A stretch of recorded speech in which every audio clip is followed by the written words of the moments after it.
Hey, everybody, welcome to the Cyber Monday show. We have an absolute banger in store. So definitely say hello down in the chat. If you have any questions, be sure to have them ready.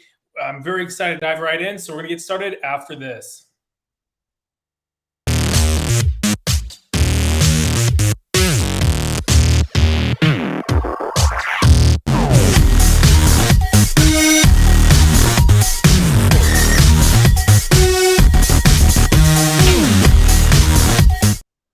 Kind of low-key a bop, not gonna lie. I'm gonna go ahead and jump on with Makeshift. How are you, good sir? Dude, I'm awake, I'm amped, I'm ready for this. I don't know Let's why, I do got it. some like pent up energy or something. Not so sleepy. It's prime time. Hey, we've been nicknamed the Monday night pregame show, so we got to get that energy going. And hey, we got an absolutely exciting show today because we got, again, as I mentioned on Twitter, a living legend, ladies and gentlemen, Davin Jackson. Y'all got to stop with the living legend, man. Seriously. No, What is up? How are you?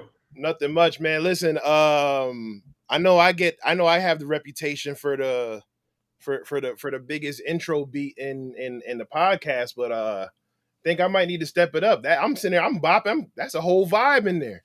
Gotta kick it up with a bang. We're all coming off a long Monday, just gotta like shake the shoulders a little bit. It's a podcast. I was in there.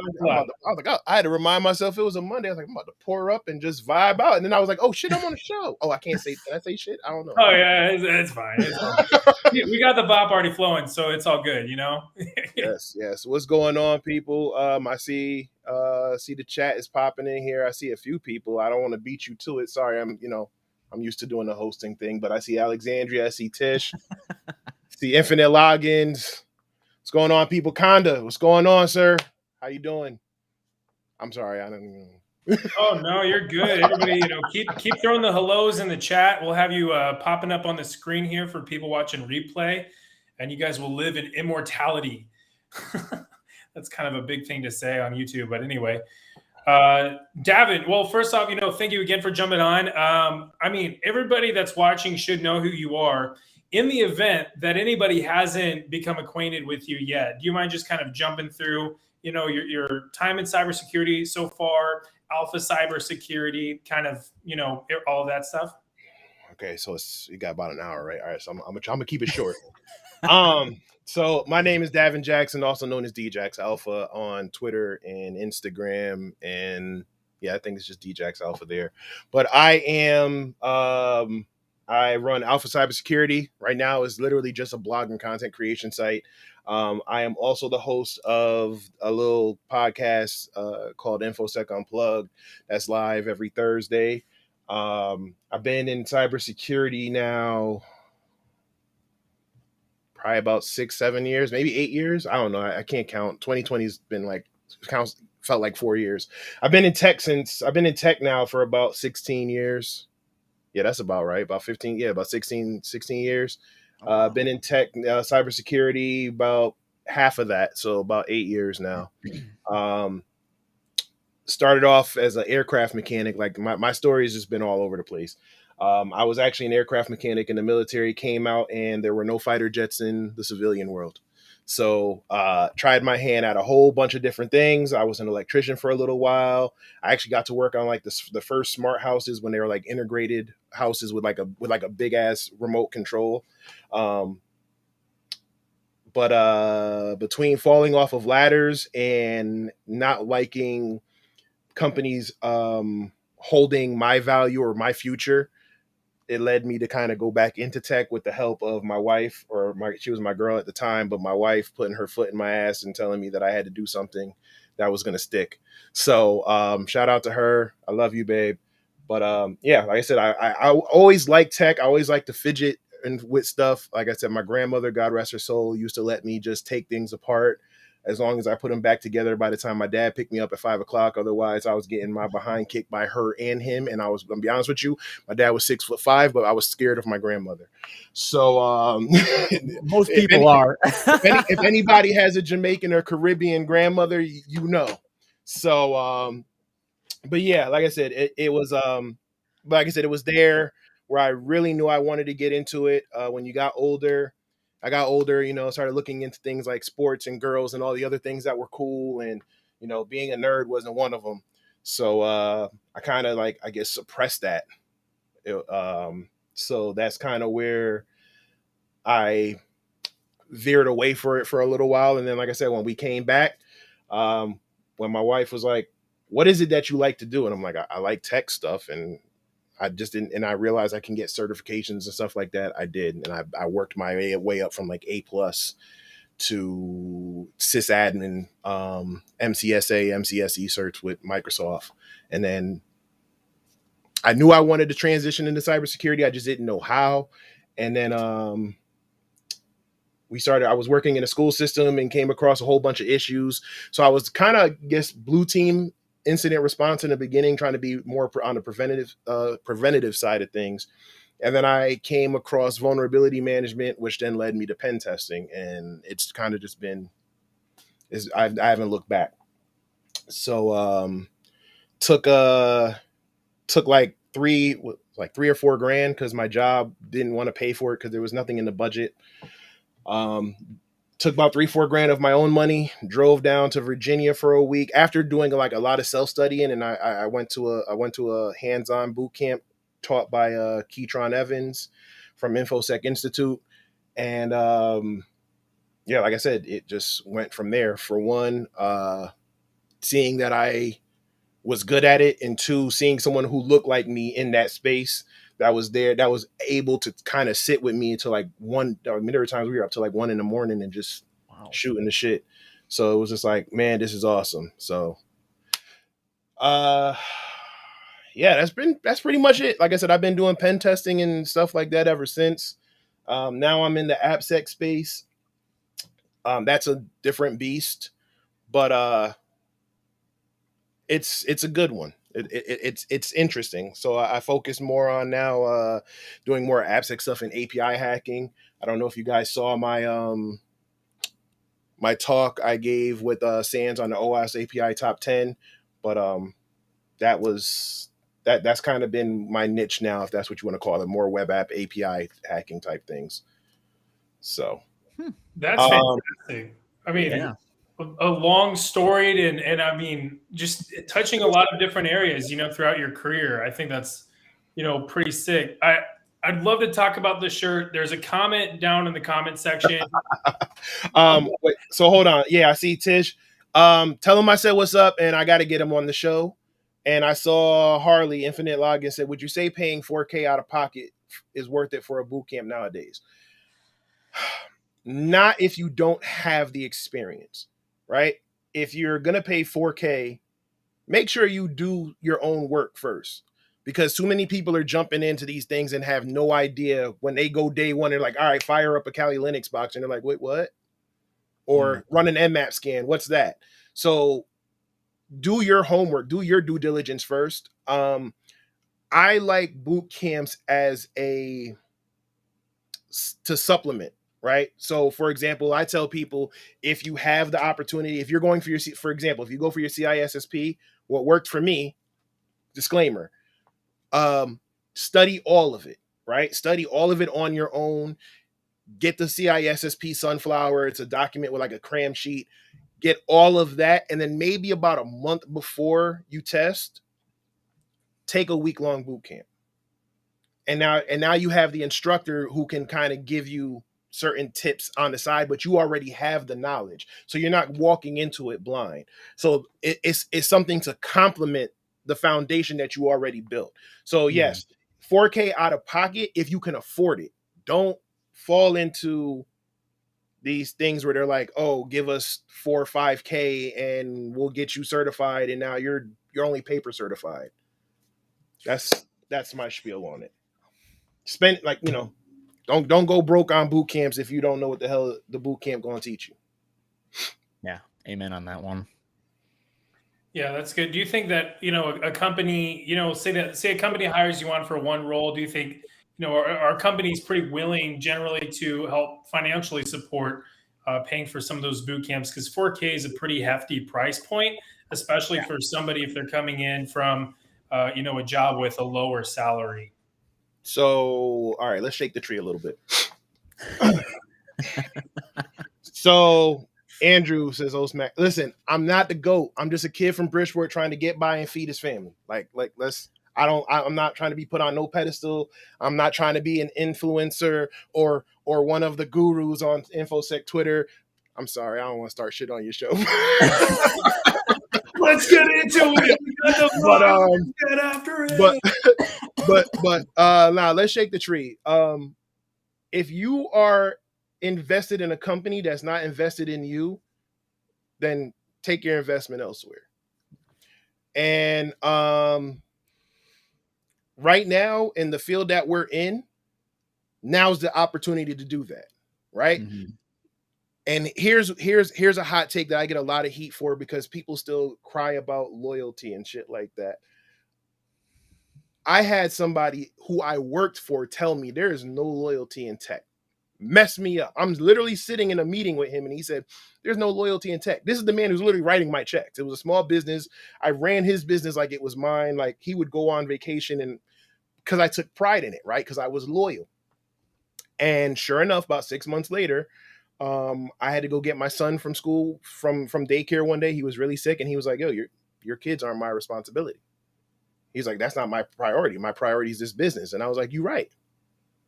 So I went, I kept my mouth shut for about 2-3 months, went on vacation for my wedding.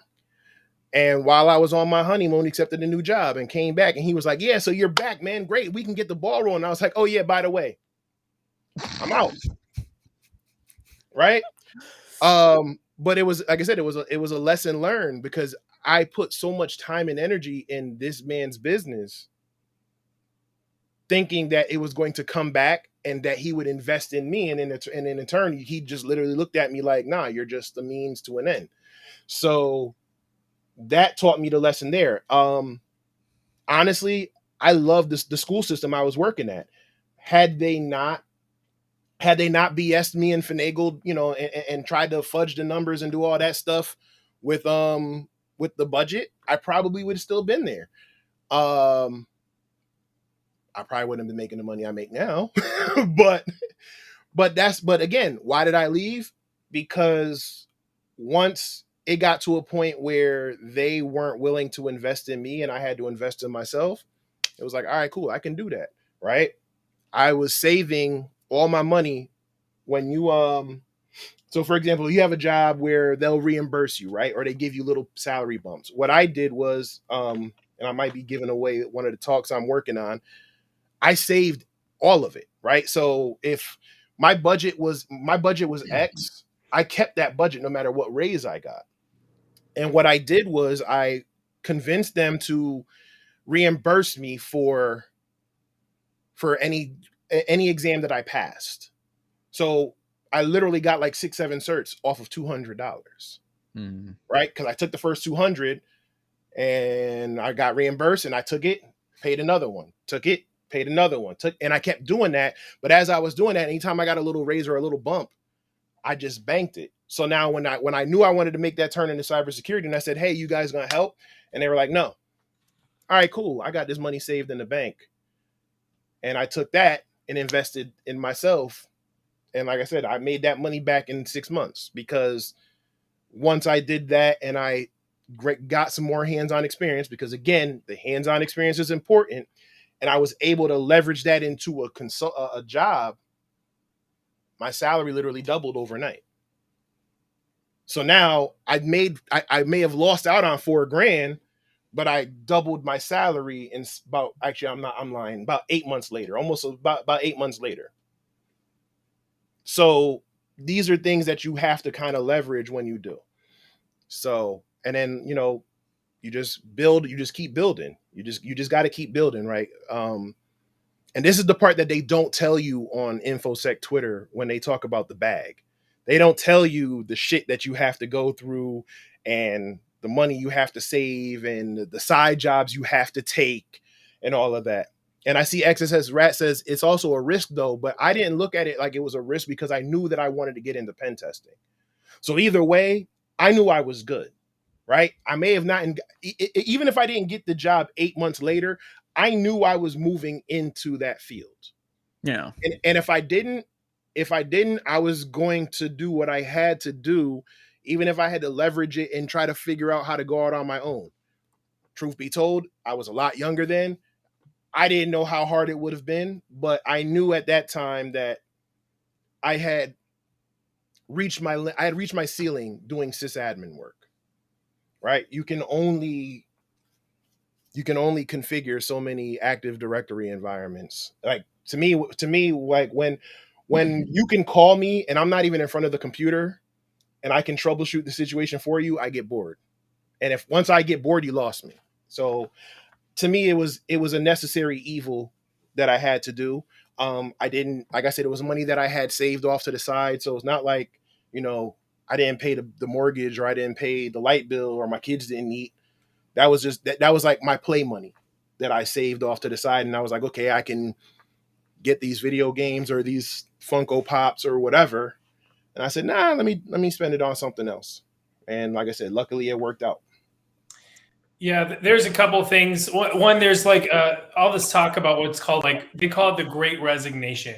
I don't know if you guys have heard about this. Mm-hmm. And like or like, I've heard so many different descriptions of it. One of those is like, people resigning resigning, just basically YOLOing, and like, they're taking a year off to go travel. A lot of people are leaving organizations because their organizations are calling them back in person, but they realize like remote work is way more viable. And also, a lot of people it's way more complicated, obviously, than what it's generally being portrayed. But to your point, a major issue is, people are realizing that there are companies out there that are willing to take a more proactive role in investing in you, and there are companies that are not. And the people that are in the companies that are not, they're the ones that are resigning, and they're trying to find those companies that are. And so I'm kind of curious to see how companies, evolve. And then kind of one of the other things you mentioned was, you knew that you wanted to get into pen testing, and you budgeted. I guess two things out of that. One is, in the Army, they talk about having like a 5-year plan, and you actually, like, you write it out and you show, like, by this time I want to have it. And it's not, 100%. You can change it literally anytime, but it kind of shows that you have an idea. In 5 years, I'd like to be here. Here's how I'm going to work up to it. And it sounds like you kind of did that. How did your time in the military kind of help you, get to that, or think in that direction? And then with budgeting, there's a lot of threads here. So let me just pick which one that works for you. But budgeting is definitely one that I think we probably should get talked about a bit more in the InfoSec space, because we definitely don't, because it's really important, especially whenever it comes to like investing in yourself, like you said. Okay, so for one, with the Great Resignation, I think of two things that come to mind. Remember about a year and a half ago when everybody was complaining, when they were like, we should raise the minimum wage, right? And everybody was like, oh, people who flip burgers shouldn't be making $15, $16 an hour, right? I don't know what side of the fence everybody is on it, but I do think people should be able to survive, right? Is flipping burgers a technical skill? Maybe not. But I don't think anybody should be forced to do any type of indentured servitude.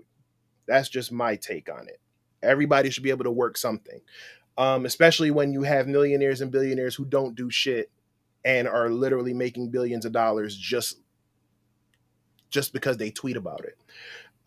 So that whole system's broken. But I'd say that to say, those same people who said we can't have we can't have you making $15 an hour flipping burgers are literally paying people now $100 just to come in for an interview, are literally offering $1,000 if you stay with the company 3 to 6 months, are literally, I drove by McDonald's the other day and they said, we'll give you a brand new iPhone if you get hired. So you're finding that now you're finding these incentives. Why? Because they didn't value the worth of those people.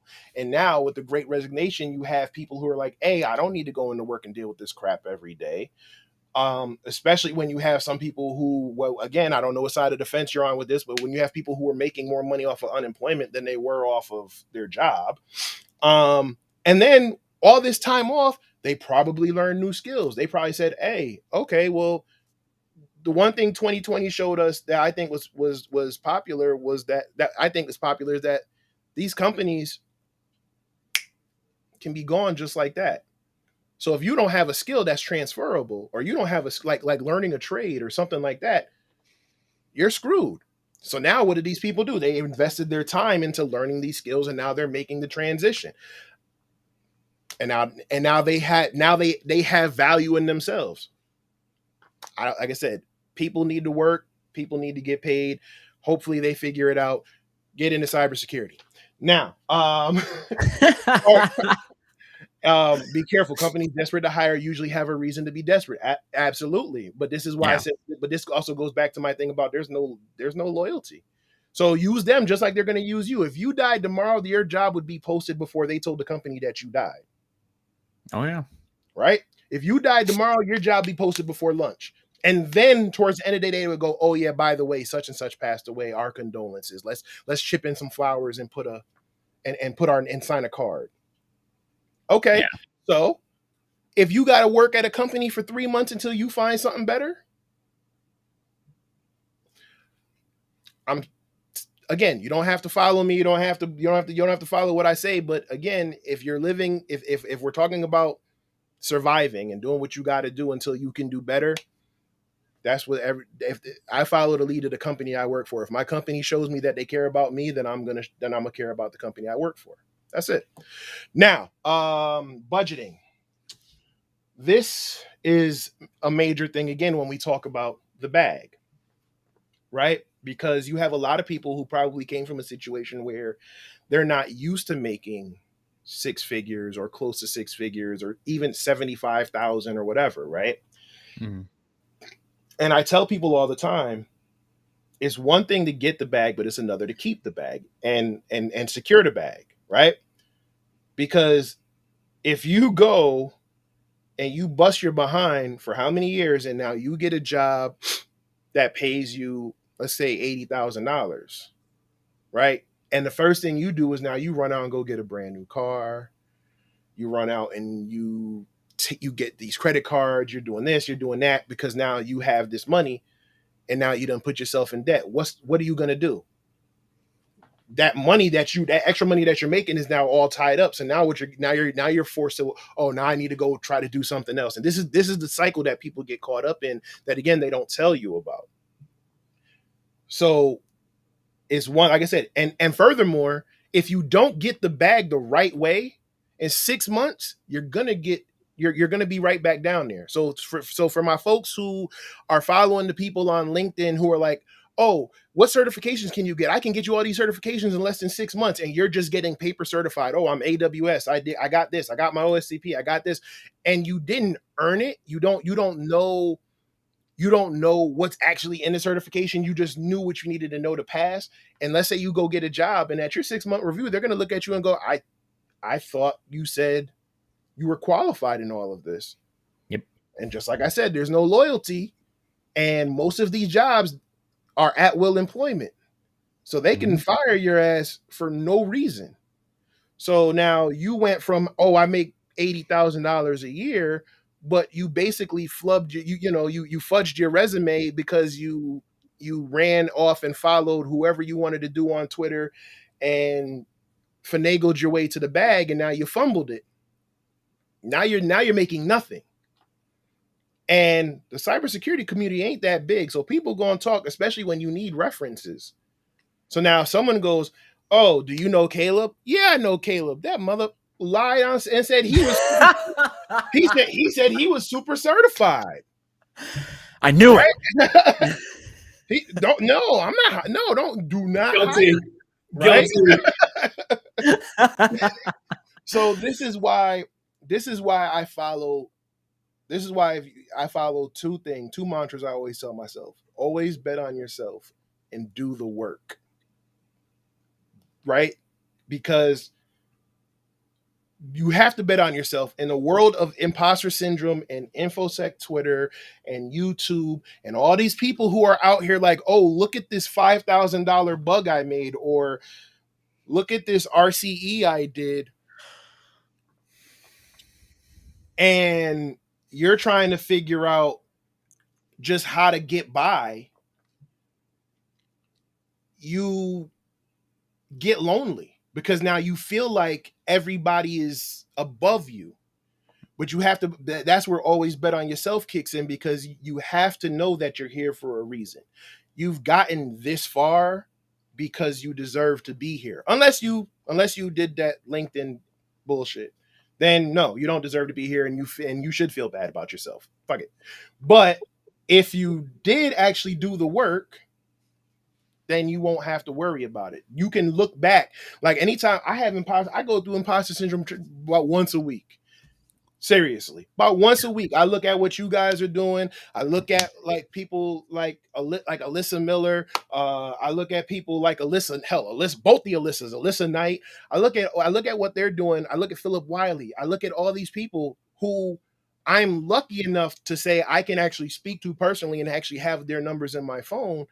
But I look at what they're doing and I'm like, what the hell am I doing here? Yep. But then I can look back at my wall and go, oh yeah, that's right. I was sleeping on this floor when the carpet wasn't as soft because I sat here trying to get my certifications. I sat here and I sacrificed time away from my wife and my children, who I love dearly, to get to the point where we are. I busted my ass to get out of Bridgeport, Connecticut, to provide for my family, all because I sat here and I deserve to be here. So always bet on yourself and do the work. Yeah, 110%, man. I mean, I'm another perfect example, and I use this not to like brag or boast or anything, but I use it to, again, like what you're doing, like show people if you put in the work, good things will happen to you. I mean, just 6 months ago, I was working as help desk, but about a year or so ago, I got laid off from my job for 3 months. And I did what everybody else did, during the start of the pandemic. I was like, I'm going to play video games and I'm going to rot my brain out because I'm getting paid, $400 or $500 a week off of the government. I don't need to do anything. And it lasted for about 2 weeks before I was literally just like, man, I'm really bored. Like I'm a very technical person. I got to engage my brain doing something. Right. And I just sat back and I was like, oh, okay, well, I've got an associate's degree in information assurance and security. Might as well try to do something with it. And went on Udemy and pulled up Cyber Mentor's practical ethical hacking course. I was like, screw it. I'll give it a shot. What do I got to lose? Maybe $30. So went on there and fell in love with it. Like was obsessed with it. When you pop your first shell on a box. Oh God, it's euphoric. Oh, it's like crack, dude. I was euphoric. up till like 1 a.m. continuing. I'm just like, I can't get enough of this. This is insane. We were talking about meth in the pre-show, and if you're watching this, don't ask why we were talking about meth in the pre-show. That's totally irrelevant. But meth has a quarter the potency of popping your first shell. Just saying. No, but there's something about doing it on your own, right? Because I always tell people, for the first 2 boxes you work on, do it with a write-up side by side, so you can understand what's happening in the process. But that very first one that you get, for me, it was actually in the Infosec boot camp that we took.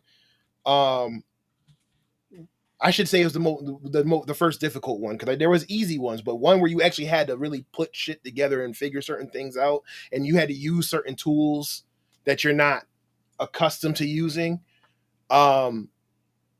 And then getting your first, finding a race condition, that was the first time I ever had to use a race condition exploit. But when I did that, it was just like I ran around the house and it was like I tell people all the time, you ever see the meme where it's the guys standing on the podium and you had the one guy popping the champagne and all of that, and he was acting that was me.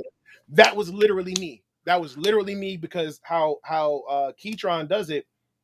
You get the CEH, and he's like, yeah, that's great, but now I'm gonna give you this hands-on certification that you have to do, and you can't even get to the hands-on portion without passing the written. So yeah, so now you take a second written test. If you pass that, then you get the hands-on portion of the test. And the hands-on portion of the test, you have almost like, I think it was like it's longer than OSCP. I don't want to break NDA, but it's longer than 24 hours. And they give you different machines and you have to figure out different ways to get it, whatever. But when I did that, it was just like I was literally like, oh, I made it. You can't tell me shit. You can't tell me nothing. That's where you're doing like the Patrick Mahomes, thing. You're just like dusting it Yeah, all. you couldn't tell me nothing. You couldn't. And then I got on my first real engagement, and I was like, I have no idea what the hell I'm doing. But yeah, it comes with the territory. That's so good. I mean, that's all stuff that it's just, especially, I mean, I'm relatively like still early in the career, like this is going to be my second job. So it's like, this is all still like helpful to me just as much as I hope it's helpful for people that are watching. I really want to know more about this Infosec Twitter shirt because I keep looking at it and I'm like, is this like for sale? That's awesome. Yes, it is. I'll put it in the chat. Yes, it's for sale on my TeePublic store. So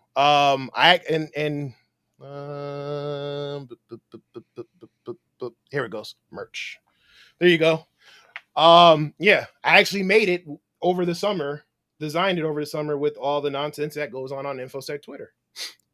So it felt there's a lot of nonsense that goes on there. Yes, there is. Yes, there is. Speaking of meth, let's talk about some of the nonsense because I really, this is actually like real talk. This is one of those things that like, it gets me a little freaked out. I don't know. He gone. I totally like, I'm kidding. He's like, I'll talk about, there you go. No, this is like legit, like one of those things that gets me a little nervous for people that are wanting to break into the industry. And like Parker Dot, for instance, had, really hope I pronounce his last name correctly. I should know that by now. But anyway, someone in one of his spaces kind of mentioned that, seeing some of the drama makes it kind of disheartening for people that are trying to break into the industry. Because it was either Tish or Alexandria. I think both of them dropped that in there. Yeah. And it like I was kind of like nervous about that, but whenever they said it, I was just kind of like, oh crap, like it's happening. So what are some ways? Okay, it was Tish. Yes, like I said, they both said things that struck a chord with me. Yeah. So what I guess. We're never going to be able to get rid of the drama. It's just the way Twitter is. It's the way social media is, unfortunately. But how can we steward people towards the right resources and away from the not right resources? And get as detailed as you would like. Let's just speak openly here. How much time you got now? So I got till 8:30. That's my hard stop time. I was gonna say this is why my show goes over. But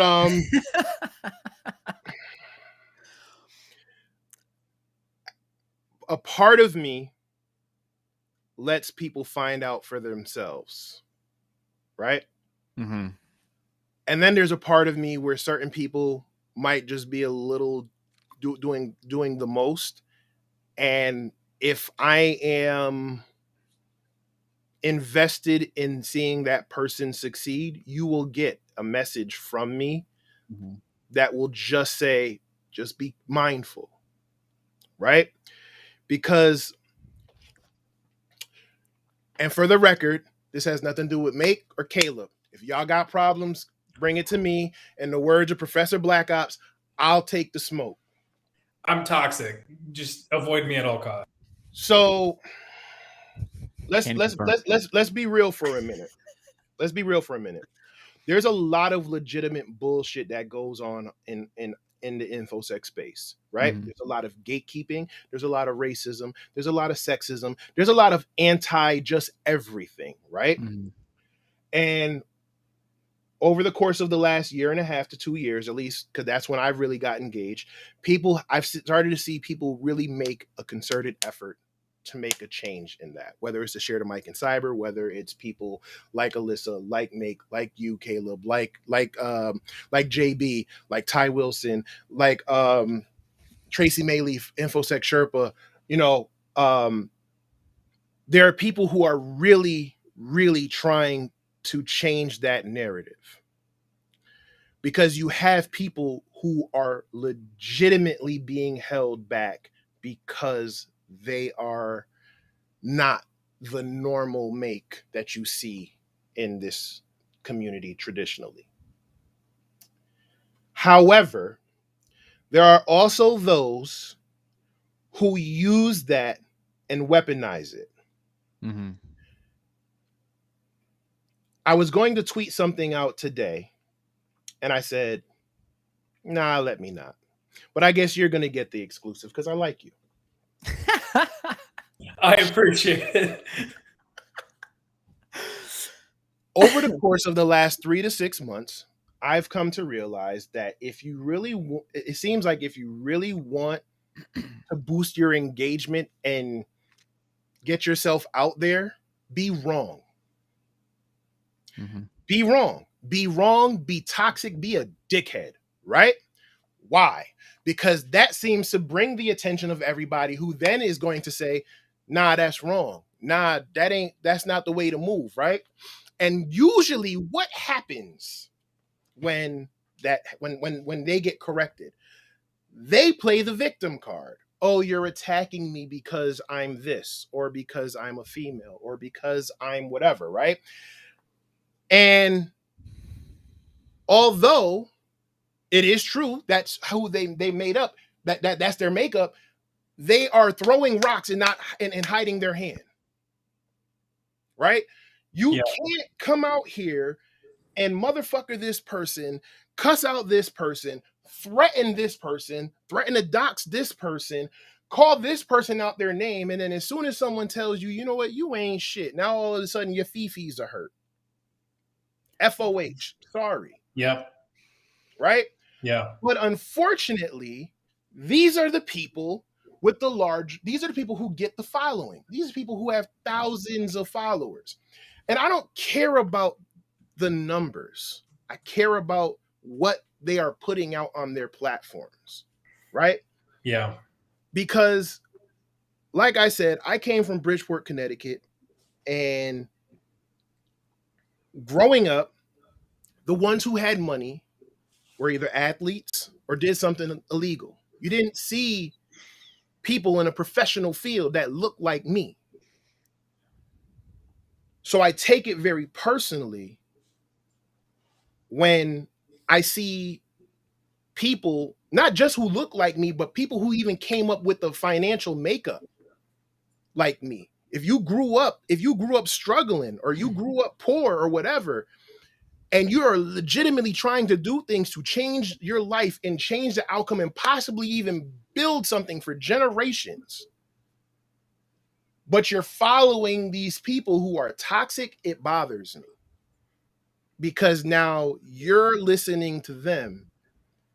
And I not necessarily, I don't need you to listen to me personally, right? If you choose to follow me, I'm grateful for it, and I hope I can help you in any way I can. But there are so many people who are doing the right thing that are being swept under the rug because of the nonsense on a day in and day out basis, and almost to the point where they have a cult following, where even if you tell them, hey man, that might not be the move, or that you might be wrong, they don't even have, they say a couple things and all of a sudden their followers, their sock accounts, everybody's on it.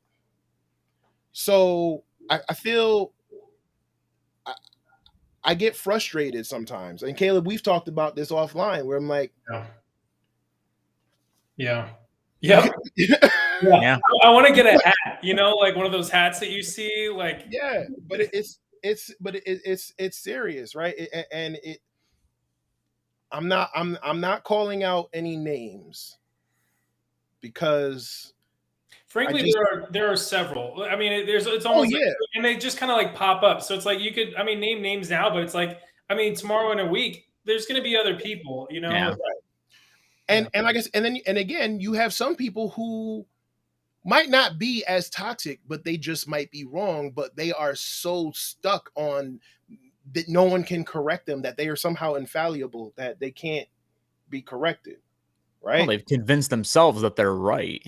And it's like it's almost like a mental thing. Like they've convinced themselves so far that they're right that they just like even the thought of them like that, even though it's like a lie, they believe in their head, no, this is right, this is true. Right.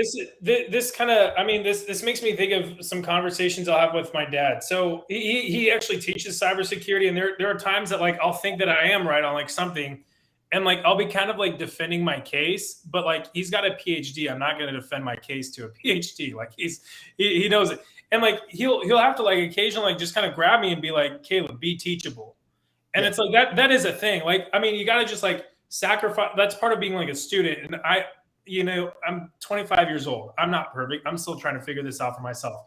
But you got to like table the pride and be teachable, and it's not always fun and it's not always comfortable. And I think Twitter is kind of an uncomfortable, even more uncomfortable space to do it because it's so visible. And, if you have like a lot of people that follow you, you might feel like maybe you're losing street cred if you're seen like being a student, but we're all students.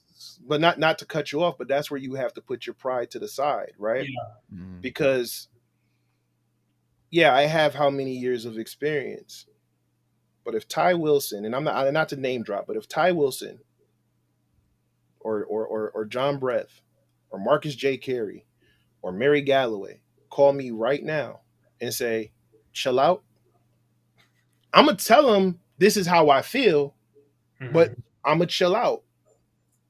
Why? Because these are people who I respect, who I know aren't trying to do things to harm me.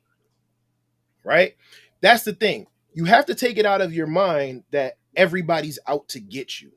Yeah. If you are blessed to have some people who are genuine and they're coming at you from a place of love and they're saying that might not be the move, you take that into consideration. Otherwise, you're going to be, why? You're going to be right all the time because you're going to be the only person talking to yourself, and you're going to be in a box talking to yourself.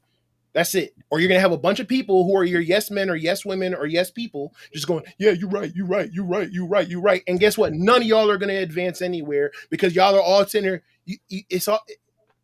This field is about having different walks of life and different opinions. Yeah. Like, you know what I'm saying? Like, and I'm not making it up. Like last year when I was going on one of my rants and Marcus J. Carey was like, called me. And I called him and he said, what's going on? And I vented to him for about 45 minutes and he sat there and listened and he said, okay, you done? I said, yeah. He said, good. Kill that. It's done. That's it. Right? Ty, that's why I said Ty, I look at Ty like a big brother because Ty will call me and go, yo, no, chill out. I'm like, nah, but, and he'd be like, no, chill out. And Ty can be very direct when he wants to. And he typed no. And I'm like, all right, cool. I'm a chill, but if it happened again, and he's like, well, then we'll deal with it if it happens again, but chill, right? So you gotta have people that you trust and know that everybody's not out to get you. Everybody's not out to steal followers or steal your following or steal your thunder. Like at the end of the day, this shit is Twitter.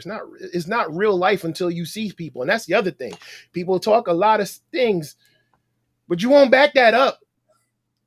I'm sorry. That's where I want to go on another rant. No, you're right. And I mean, and kind of to your point, I mean, we're not just like, teachers and students of material. Like we got to be like teachers and students of actions. And so, if we're out here like getting in like crazy fights, but also being like not budgeable and not learning, then we're really, what the message that we're conveying is that it's okay to not budge and not learn. And that's, I mean, that's untenable in cybersecurity. Like we always have to learn, and it's more than just about cybersecurity material. It might be about, being a professional or being like just a good person. We're all, kind of like, unless you're Jesus, you're not perfect. So Right. we all have work to do. And I see Exorcist Rat says, like everyone, you should question your gurus. I like the people who I look up to don't call themselves gurus. Yeah. Right? The people that I respect, that I don't think I've ever heard, like I said, I don't think I've ever heard Alyssa call herself a guru. Right? I don't think I've ever heard Ty call himself a guru. I don't think I've ever heard Marcus refer to himself as a guru. I don't, and people, to me, the people who start saying that they're a guru and that they know everything, to me, that's an immediate red flag. To me, that's like, all right, I'm gonna keep you at a distance, right? Because you can be wrong. You can't be right all the time, right? And like I said, and if I'm wrong and you can show me the error of my ways, like I'm not a young whippersnapper, right? Anymore. I've seen enough and been through enough to know the consequences of your actions. Whether it's in real life situations or it's on this app. I go by the rule that anything that I put out, I have to be able to stand on. And if I can't stand on it firmly, then I'm not going to speak on it. Right? That's another reason why you don't actually see me engage in a lot of the fuckery out here. Right? Because even though you might come off a certain way, you could still be right. So I sit back and I do my research. And I'll sit and I'll formulate my own opinion. And if the time comes, then I have a clip to unload. But until then, I'm going to sit back in my corner and do me, because I know the goal that I'm trying to achieve. And like I said, if I see people that I want to genuinely help, right? Like you see Tish here in the comments, right?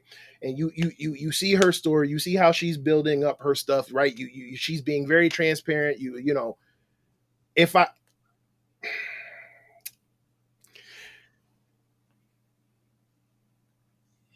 If I see certain things to a certain point, I might just go, hey, chill out, right? There's nothing wrong with following people who are wrong if you're going to come to your own conclusion. But if you start falling down that rabbit hole, then as someone who wants to be a mentor and lead people in the right direction, then that's for me to go.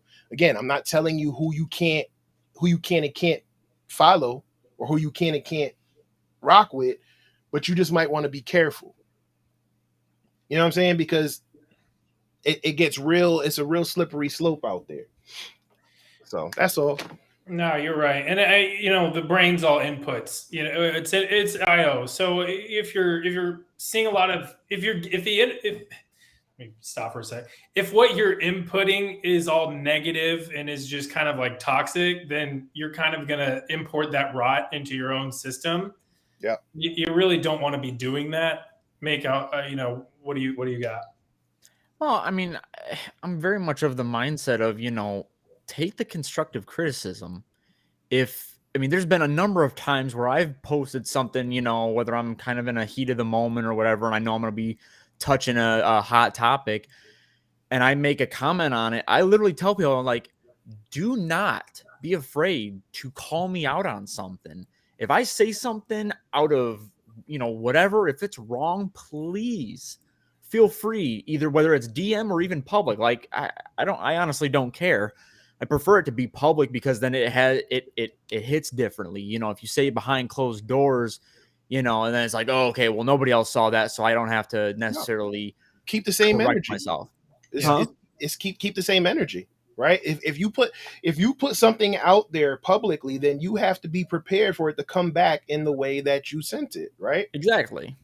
For me personally, I like when people do their due diligence on me. If I put out a blog or a video or something, I want someone to look at it and go, I'm skeptical. Let me go look. Because because A, it keeps me sharp, and B, when you find out that I'm right, it makes me more credible.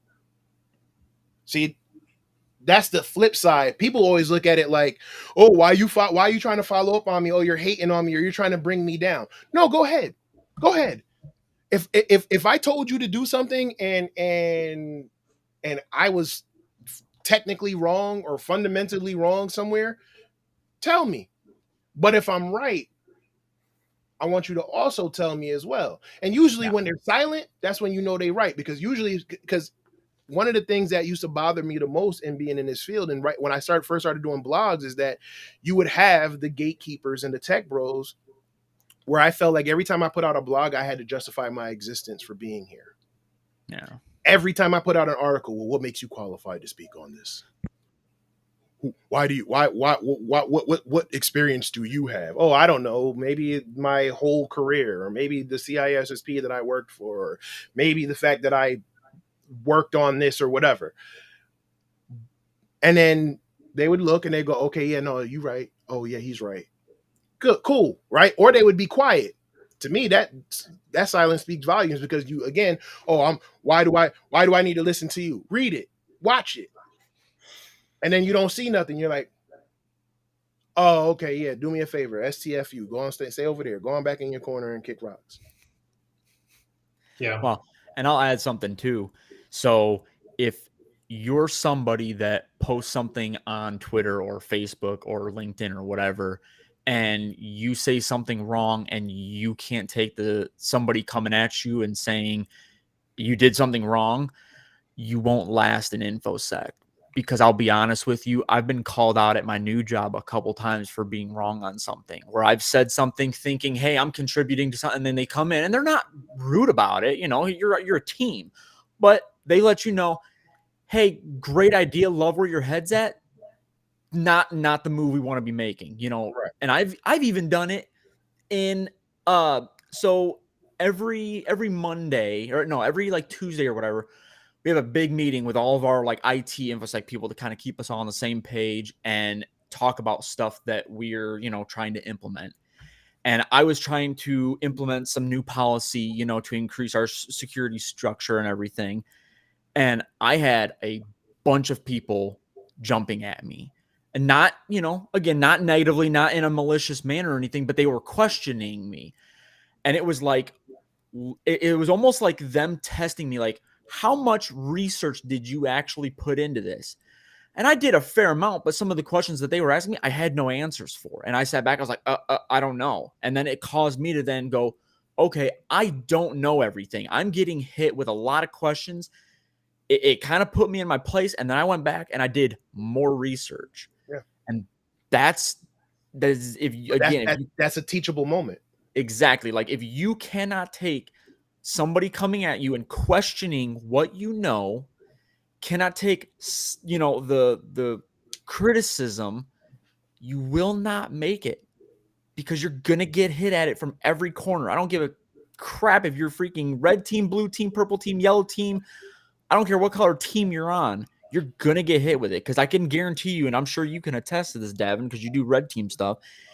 If you do a pen test somewhere and you go to submit your report, they're going to question you on it. Oh, hell yeah.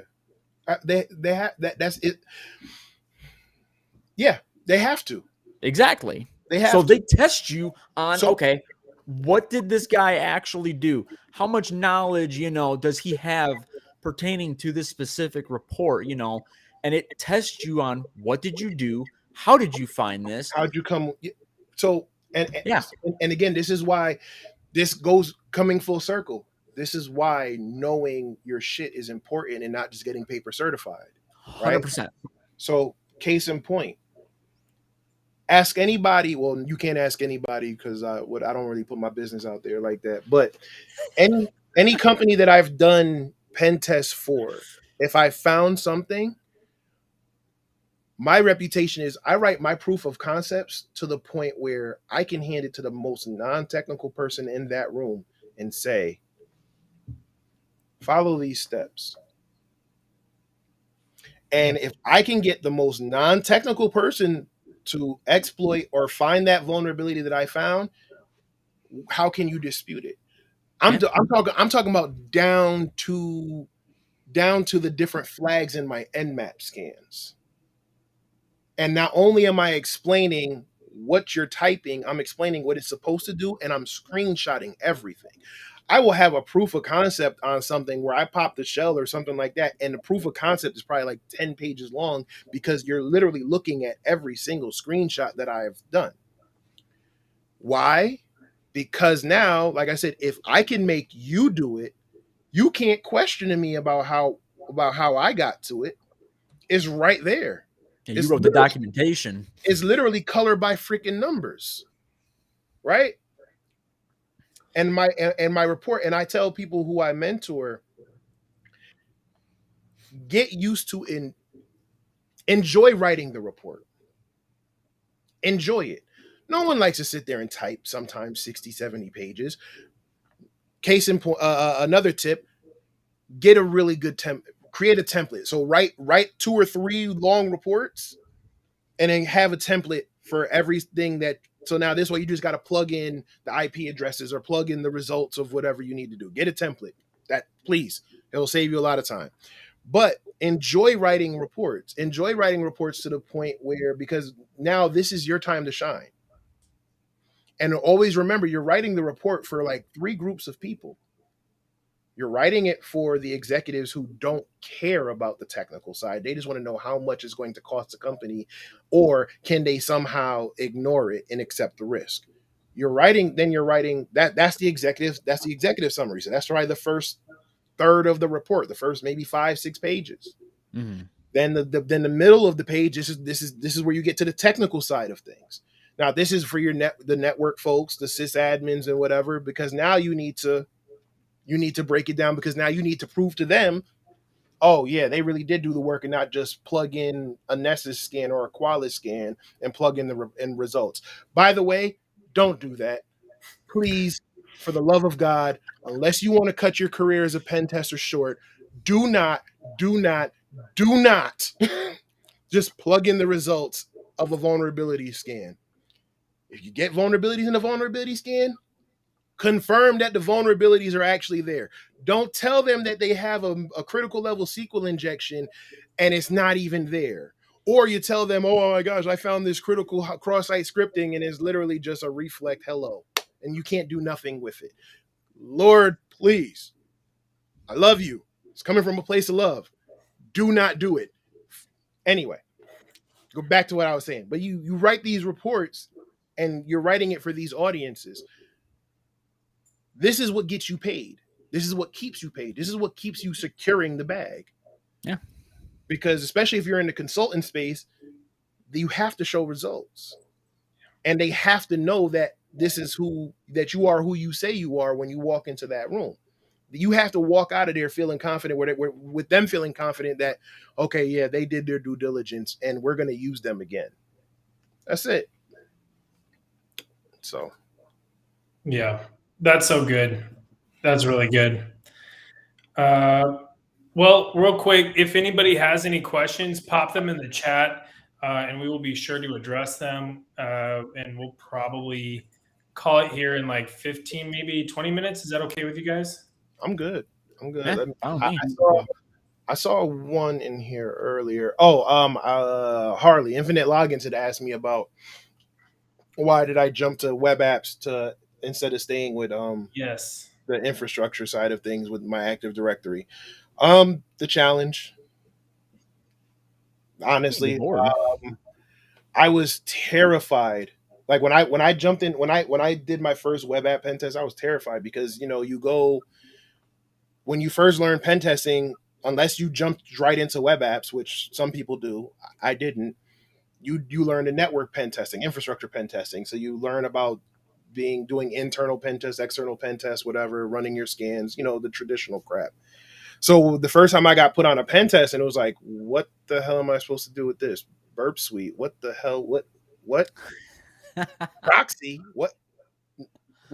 So how do I run Nmap on this? Right? And it was just a new adventure, and then it literally just became fun.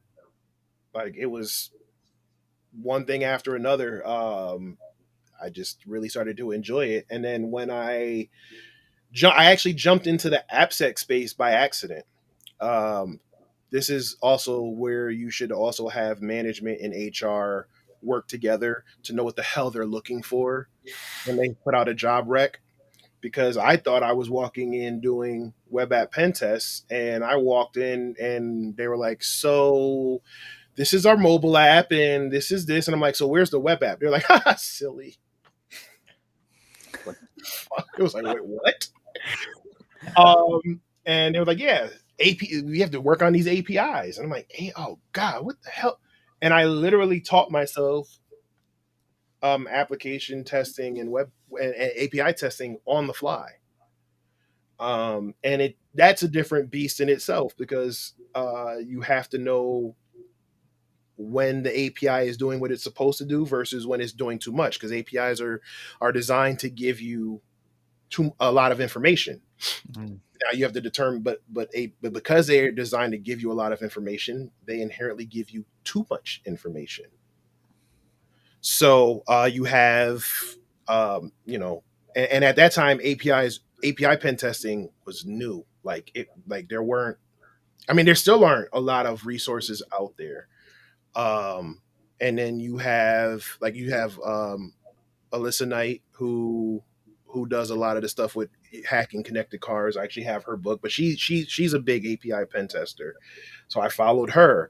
I followed Inan Shkedi and Erez Yelan. I hope I'm pronouncing your names right, but they created the OWASP API top 10.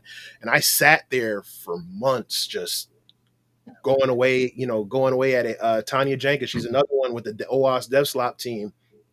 Insider PhD, she's another one. I sat there. I like my YouTube watch later save list is probably like hundreds of videos of just anything that I thought would help, right? And then I have, this is just some of the stuff of notes and stuff that I've taken on API security. And then I remember trying to go to my job now and explain to them, you guys are in the wrong space. We got to worry about APIs and this and this. And they never wanted to listen to me until I gave the SANS talk. And all of a sudden it was like, "Hey, Davin, what's your opinion?"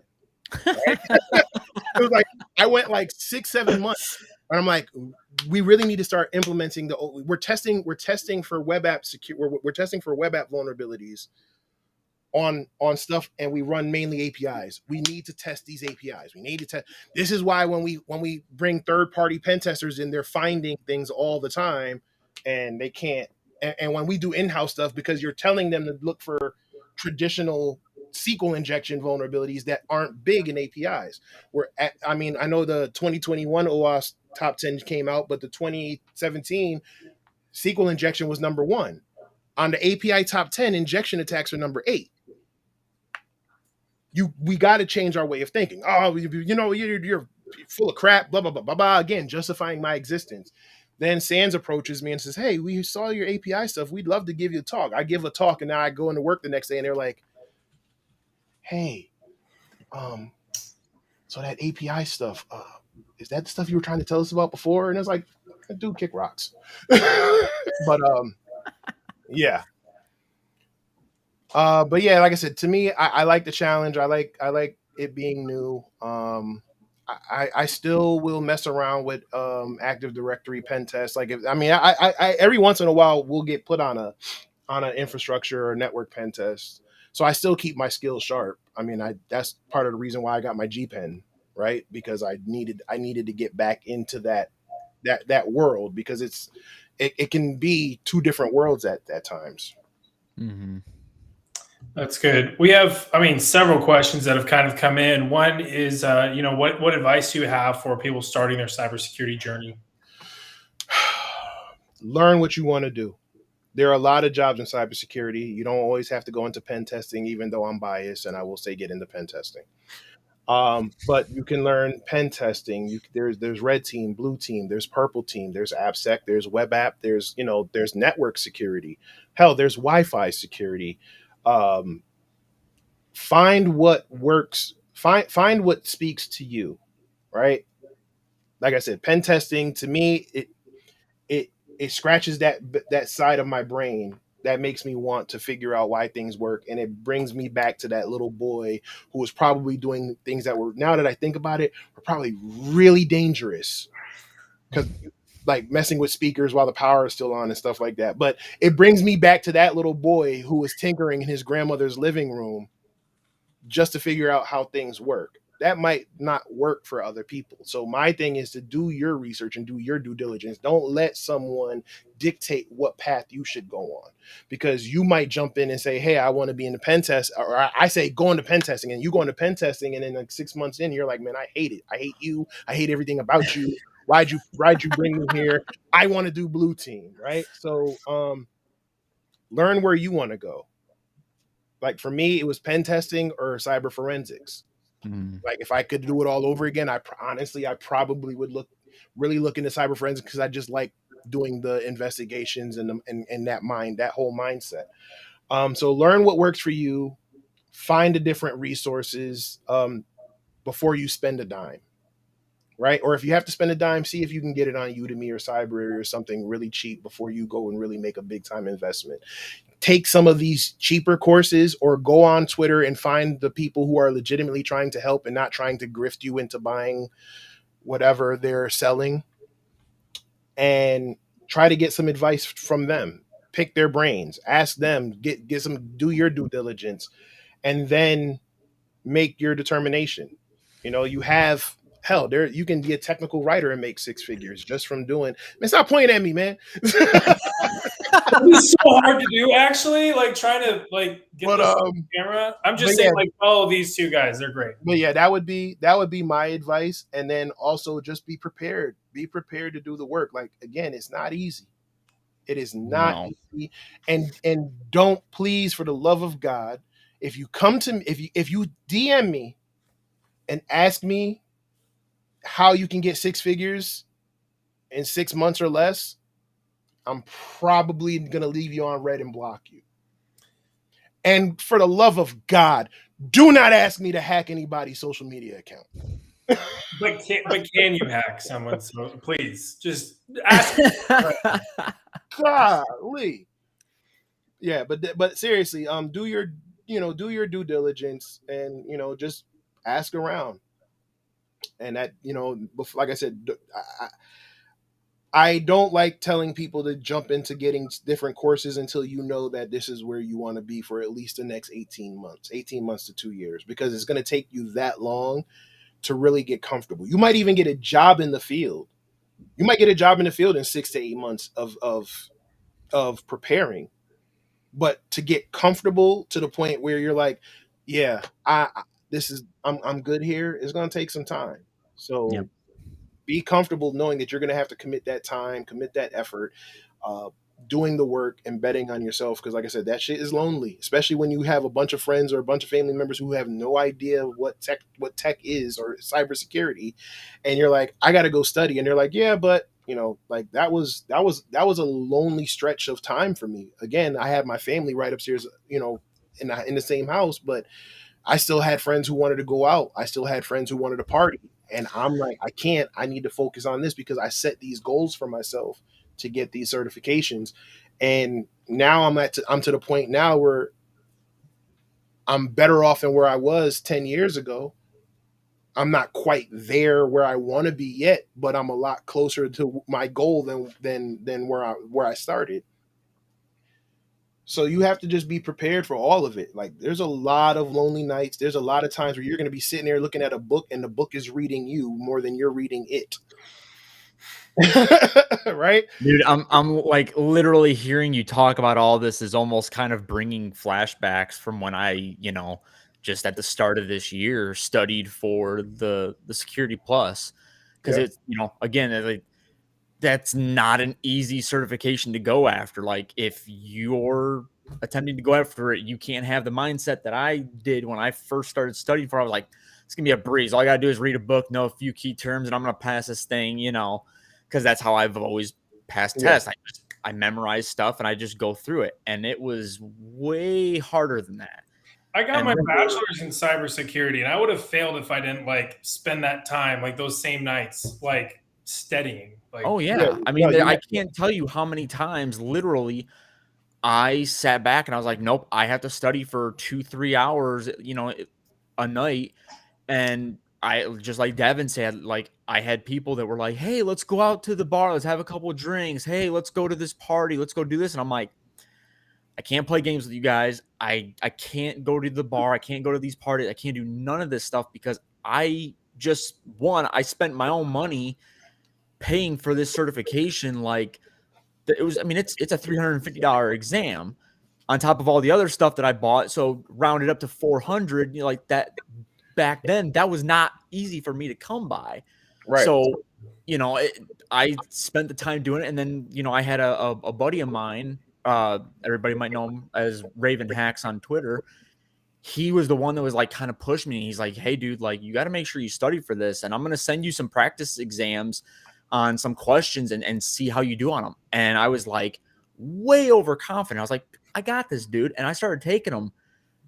And you realize, yeah, it humbles you. I bombed every single one of them. And I like bombed them so bad to the point I was like, okay, buckle down now. Now I'm getting the reality check. I'm postponing the exam 2 weeks out, and for every single day for the next 2 weeks, I'm studying 2 to 3 hours, if not more, and I'm going to pass this. Yeah. And again, it was just more and more sacrifice. But if I wouldn't have done that, I wouldn't have gone from help desk to where I am now, doubling my salary. I wouldn't have finally gotten into this industry. Like, I wouldn't have. There's so many positives to putting in the hard work, and you will eventually see it. You just have to be willing to do it. Yeah. No, you do. Like I said, you absolutely have to. And like I said, the resources are out there. You just gotta. It all depends on you. I can't take the test for you. I can tell you what books to read. I can tell you what videos to watch. I can tell you who to follow. But if you're not prepared to really sit down and say, all right, I need to dedicate this time, that's on you, right? That's where the big challenge comes in. That's where the discipline and the always betting on yourself and all of that kicks in. So yeah, that was pretty much it. I'm gonna jump in here real quick, just to real quick jump on the tail end of that. Is if you're wanting to learn more about cybersecurity, and you are having a hard time maybe doing that stuff on your own, and you tend to work better with other people or whatever, you want a place that you can go to ask questions, literally join Republic of Hackers. Like, that is the whole purpose behind why me and like a bunch of other people created it, because we didn't want the gatekeeping. We didn't want, we saw the racism on Twitter. We saw people, asking questions and not having them answered. Obviously you have to do your own. We want you to do your own research. If you ask us a question that we can Google in 5 minutes, I'm not answering your question because you can go find it. But do you mind if I pop the invite link in the chat real quick so everyone that's watching can join?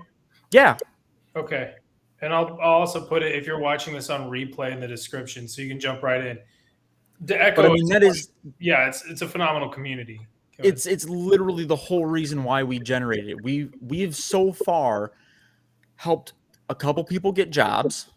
We have helped a number of people pass certifications everywhere, ranging from OSCP, EJPT. God, I think we've had like 2 or 3 people recently pass the Sec Plus. So I mean, we're literally helping people do this. We hack with you. We do all this stuff. And it doesn't even matter if you're red, blue, or purple. You have a question, we have no problem helping you out. We have a bunch of people on the server that are willing to answer your questions, and they come from all different walks of life. What he said. Yeah, 100%. And I'll be, putting the link in the video again. Davin, we got a few more questions. I want to try to make sure that we can hit them. Speed round. This one's more technical, if you're comfortable answering it, because it is a bit more technical and specific. How long do you keep your reports for? However long the company mandates. Okay. Simple as that. Don't make that determination for yourself. Make it whatever company you work for and whoever the client is. Let them figure that out. You once you turn in your report, get it off your hard drive. right? That is dictated by like a company policy, Yeah. though, right?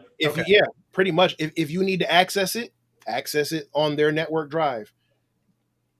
Honestly, every pen test I work on, when I was doing consulting stuff, I back up my image, I do the pen test, and I revert back to the image before the pen test. This way, there's nothing in the memory. If there's any hashes or anything from previous password cracking, all of that is gone because now I didn't revert it back to the original image. Either that or I destroy and rebuild the whole image back up all over again. But I never use the same VM from week to week or month to month on different engagements, because then you run the risk of leaking the wrong information from one client to the other. That's really good advice, actually. I didn't even think about it, but that's very, very good. And also, if you get into consultant space, because someone asked this the other day, I think Ty asked this the other day, it's not the same as a CTF.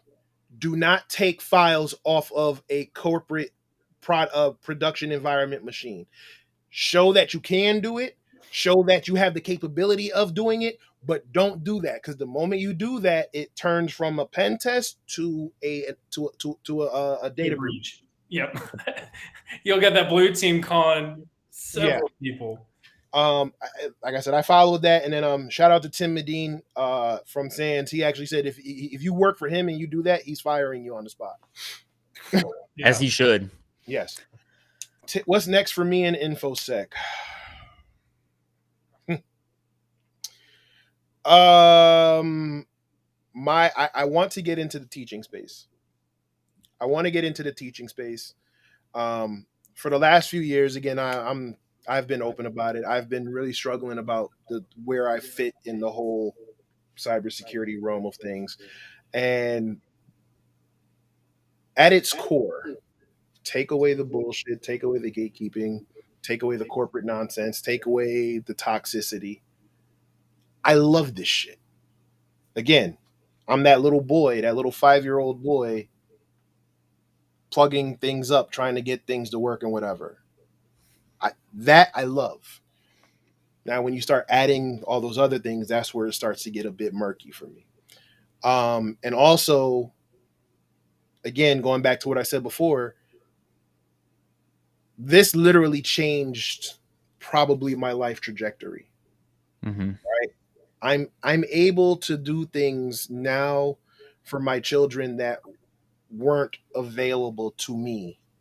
Not because of a lack of trying, but this field literally has provided a different lifestyle for my family because of the work that I've put in. And if I can help somebody achieve that without running into some of the walls or pitfalls that I had to, and I can get them to that and pull them from wherever they are and build them up, to me, if it's one person, I feel like I've done a lot. So that's where the teaching side of it comes in. I'm gonna be honest with you. If I'm being real, it's the InfoSec Twitter side that I think is holding me back from making those steps, because you have so many people who are criticizing or trying to question your authenticity for it. Like I think I said it last week when I was talking to JB. Like I'm probably sitting on like 2-3 ebooks and maybe I have like notepads of course material that I just won't put out, or that because of that same reason. So it's like, I don't know. Ideally, like I said, I would like to get into the teaching space. If not, I don't know. We'll see. I feel like I have about 4 or 5 years left before I make my next power play, whatever that may be. Well, sign me up first thing, as soon as you get into the teaching space, because I'm in. Appreciate it. If you posted any questions, apologies, we won't be able to get to it tonight. But Davin, and this is if you're cool with it, maybe we can do a part 2, and we can save the questions and we'll jump right back into it. I mean, how many more trees should we shake? Let's Oh, we got a whole forest. Let's go. it's not winter time, and I know that the leaves are going to fall off for winter, whatever, but they'll grow back, and we can shake the leaves off again. So let's do this. You're showing up on Infosec Unplugged in December. Make your ass on the show too, right? And brother, you just say when. And if we have something, if you have an availability lined up between now and then, let's do it again. Let's do it. This is good stuff. I really appreciate you jumping on. All of you guys, watching, thank you so much for joining in. The comment section has been absolutely popping. It's been, we kicked it off strong, and it's been good. So I really appreciate all of it. This is actually an interesting question, and this is kind of a bit more light and less technical. What holidays are the worst for things going on? I guess, like, what are the least busy holidays? Maybe when you say for the worst, you mean as far as attacks now, because it's the holiday season, so the phishing attacks are going to ramp up, the fake gift card attacks are going to ramp up. Yeah, holiday emails. Cryptos is sexy right now, so people are going to try to. I'm anticipating a lot of people trying to get fished out of their Christmas money for fake crypto schemes and fake NFTs and all of that. So it's going to be a real ugly winter in the cybersecurity space. That's my educated guess. Yeah, I would say the same. Beware of phishing, and I mean, and it happens anytime there's a big breach too. Is people will start trying to phish, like, oh, your data got breached. Come, check here to check if your data, and it's like, yeah, that's totally a malware dropper. That's exciting. Yeah. And with all everybody getting smart devices or little toy robots and AIs, like, honestly, take it out the box, plug it up, or put the batteries in, and the first thing you need to do is change the damn default passwords. Yeah, like, seriously.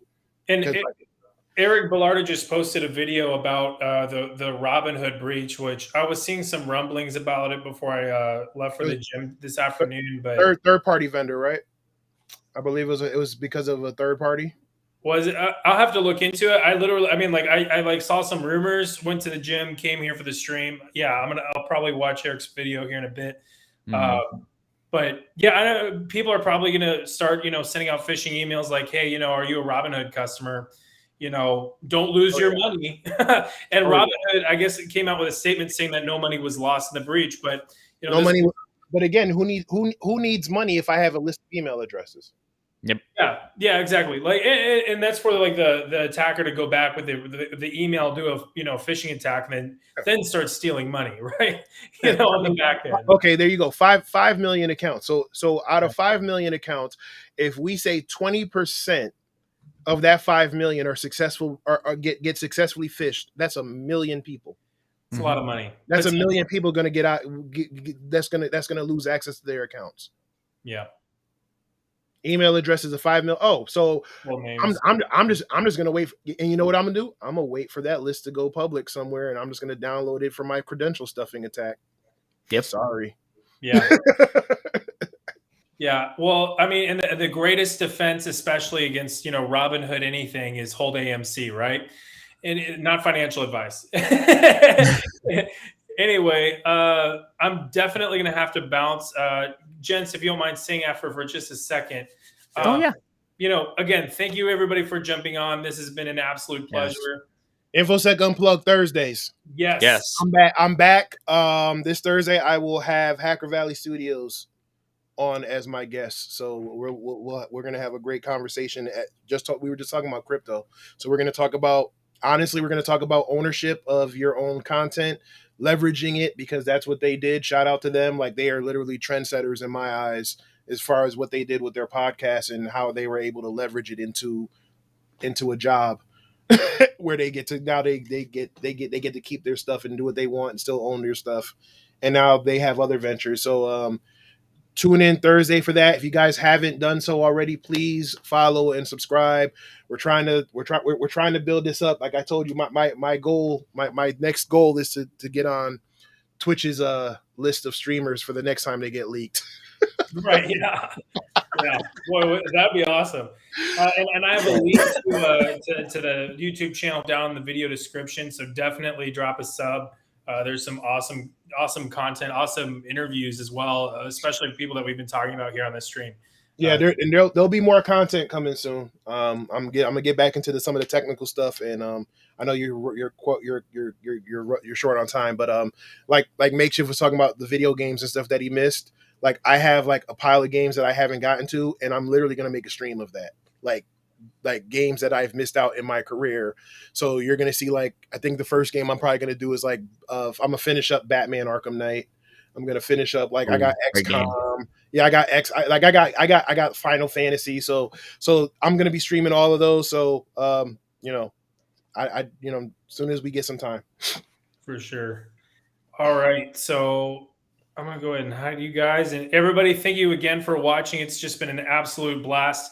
Definitely, like if this was, a good stream, definitely share it out so you can get some friends to watch it. And, of course, subscribe. It's always a good thing. So have a good Monday, everybody. And we will see you all next time.